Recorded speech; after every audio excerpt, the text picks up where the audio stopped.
Ça montre qu'on peut se former à tous les niveaux en apprentissage. Moi, je suis évidemment très attentive aussi à ce qu'on maintienne, mais même qu'on développe des formations en CAP, en BP, en Bac Pro, parce que c'est des formations dont on a besoin pour recruter sur des métiers aujourd'hui qui sont en tension, comme on dit, c'est-à-dire qu'on a des entreprises qui offrent des emplois sur ces qualifications-là et qui ne trouvent pas les personnes dont elles ont besoin. Donc il faut absolument maintenir et développer les formations aussi sur ces diplômes de niveau bac et infrabac qui permettent de trouver rapidement un emploi.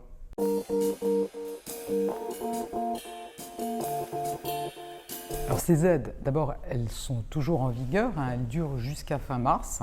On voit qu'elles ont été très efficaces, une aide de 5 000 € pour les apprentis mineurs et de 8 000 € pour les majeurs. Je pense qu'elles ont attiré, on va dire, vers l'apprentissage beaucoup d'entreprises qui n'y recouraient pas habituellement. Évidemment, elles ont permis ce record historique de plus de 500 000 contrats signés. On est très attaché à maintenir cette dynamique. Donc au-delà du mois de mars, on va avoir une concertation avec les représentants des entreprises, les représentants des salariés et tous les acteurs de la formation pour voir comment on maintient cette dynamique pour la rentrée 2021, mais c'est vraiment notre objectif.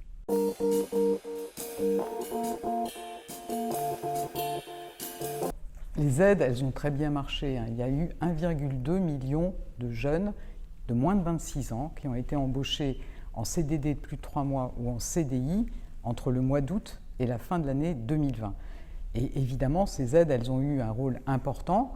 Elles existent toujours, donc je pense qu'il faut que toutes les entreprises et tous les jeunes aient en tête qu'elles sont prolongées jusqu'à fin mars.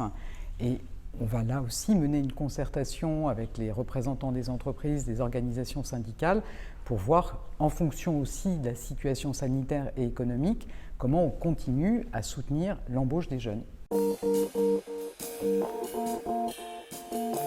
Alors, si vous n'avez pas encore un projet professionnel, si vous ne savez pas effectivement ce que vous voulez faire, je pense que c'est important de savoir qu'on a des dispositifs pour vous, qu'il y a des conseillers dans les missions locales qui sont là pour les jeunes, pour les aider justement à bâtir leur projet professionnel et puis à le mettre en œuvre avec, le cas échéant, une formation, une des formations qualifiantes qu'on a mis en place pour acquérir les bonnes compétences. Donc il faut s'adresser à sa mission locale et on peut aussi retrouver tous ces parcours, toutes ces solutions sur le site unjeune-une-solution.gouv.fr.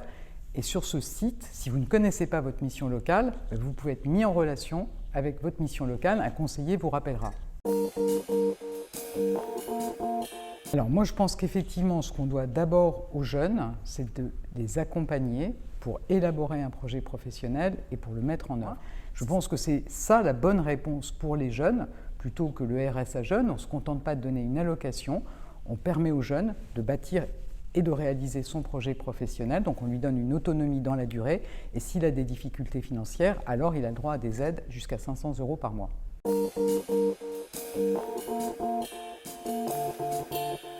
Alors il y a beaucoup de métiers qui sont en tension aujourd'hui et des métiers, moi je pense qu'ils peuvent faire envie d'aller vers un métier de la transition écologique, d'aller vers un métier du numérique, des métiers du soin.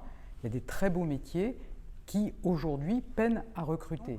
On a mis en place 100 000 formations qualifiantes supplémentaires pour aller vers ces métiers. Ça peut être mainteneur pour des éoliennes, ça peut être installateur de pompes à chaleur dans le domaine de la transition écologique.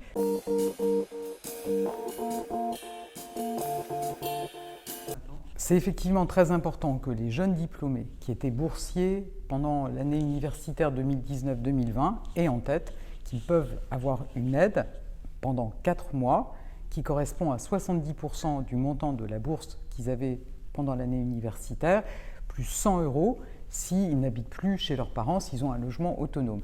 Donc cette aide, elle a été mise en place depuis le début de l'année et pour en bénéficier, il faut la demander à son conseiller Pôle emploi.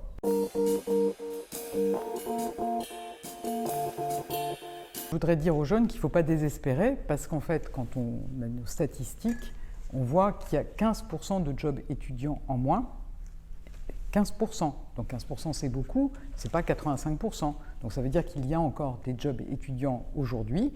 On a mis en place effectivement au sein des universités 20 000 nouveaux postes. Et je pense que les jeunes, ils peuvent quand même avoir confiance dans ce qui va se passer dans les prochains mois. Vous savez que l'an dernier, notre économie avait très bien rebondi pendant l'été.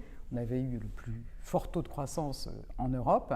Et je pense qu'il faut être confiant sur le fait qu'une fois qu'on aura fait la campagne de vaccination, on sera venu à bout de cette épidémie et l'économie va repartir. Mais je pense que les jeunes, ils peuvent aussi chercher dès maintenant un job pour cet été.